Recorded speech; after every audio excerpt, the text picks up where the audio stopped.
Final Fantasy IV or II for the Super Nintendo really brings me back to my childhood. It was really the first role-playing game that really got me hooked. It had great graphics and music, an intriguing story, and it was actually pretty tough. Well, June 1st, Square Enix released what was to be the sequel to this title, and it really got me pretty excited. I downloaded the title right away for 800 Wii points and dug right in. Now, it was everything that I really expected out of the game, as it really had that nostalgic game feeling. But then I beat it 5 hours later. What a freaking letdown.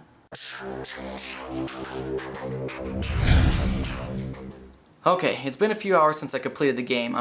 I think I'm finally calm enough where I can actually review it. Now, apparently, I should have done a little research before I downloaded this game. Final Fantasy IV The After Years is a series of episodes that you have to download separately. The main story costs $8, followed by 6 smaller stories for $3 each, and then finally a larger finale for $8 additional. So $34 later and 9 downloads, you'll have the entire game. What's worse is that only 2 of the 9 episodes are currently available for download at the time of this review. I'm still very disappointed with this delivery approach. Why did Square not simply charge you a flat rate for the entire game and let you download it all at once?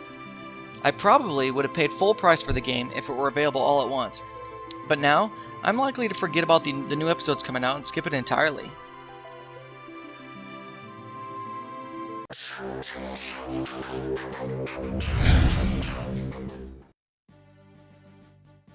Alright, so to be fair to the game for what it is, the story wasn't too bad.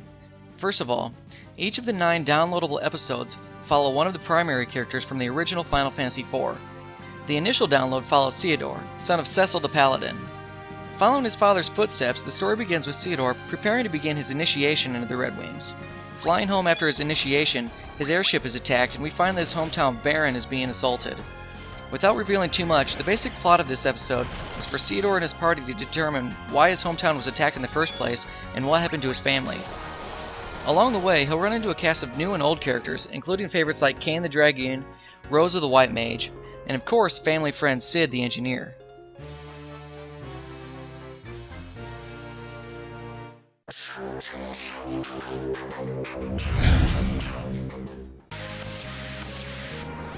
The game takes on most of the traditional turn-based RPG features that were found in the original Final Fantasy IV.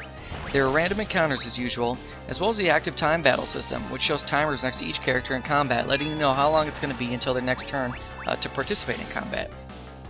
There's also a couple new features that were introduced to kind of mix it up a little bit. A new band system combines 2 or more characters together to produce extra powerful attacks. Your characters must first try to figure out how to do a band attack, but once they do, it's available at any time for use after that. Apparently, there's up to 50 different band moves in the game, but I was only able to figure out how to do one. For whatever reason, they just never seemed to work right for me, so I didn't feel like grinding out the monsters to try to figure out how to do this. There's also a new moon system that affects how powerful your character's attacks are going to be. Depending on the lunar cycle of the planet's moons, certain types of attacks are going to be more or less powerful. Frankly, the new features really didn't need to be introduced, as I always thought Final Fantasy IV was fine, just the way it was. Now, one thing I really enjoyed with this game was the fact that it was pretty difficult right from the start. I had to stop and heal myself after almost every battle. I'm guessing the developers are just assuming that you know what you're doing because you probably have completed the first game before starting this one.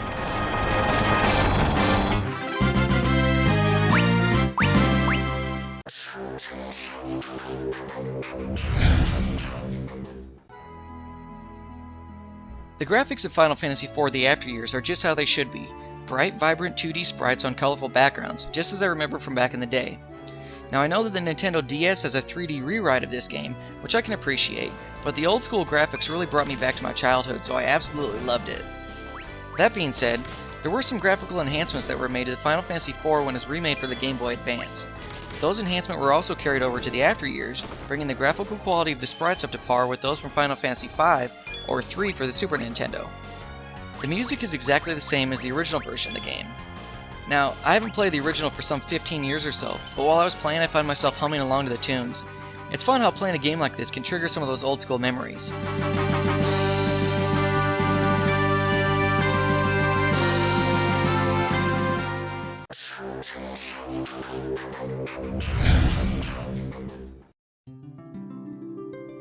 Alright, for the 5 hours of gameplay that I got for the $8 price I paid, I actually had a really fun time playing it. It felt like I was a kid again playing the original title. It was great. The graphics and sound are how I remember them, and the story adds to what I remember from the previous title. But the fact that the game wasn't released as a finished piece, and for $8 for only 5 hours of gameplay, man, Square, you really messed this up big time. I can't recommend this game to anyone in its current state. It's simply too disappointing. The story just stopped dead in its tracks and there was no conclusion. It just left you wanting some more. Let me leave you with this recording of me playing the game right at the end. Okay, this is just starting to get good.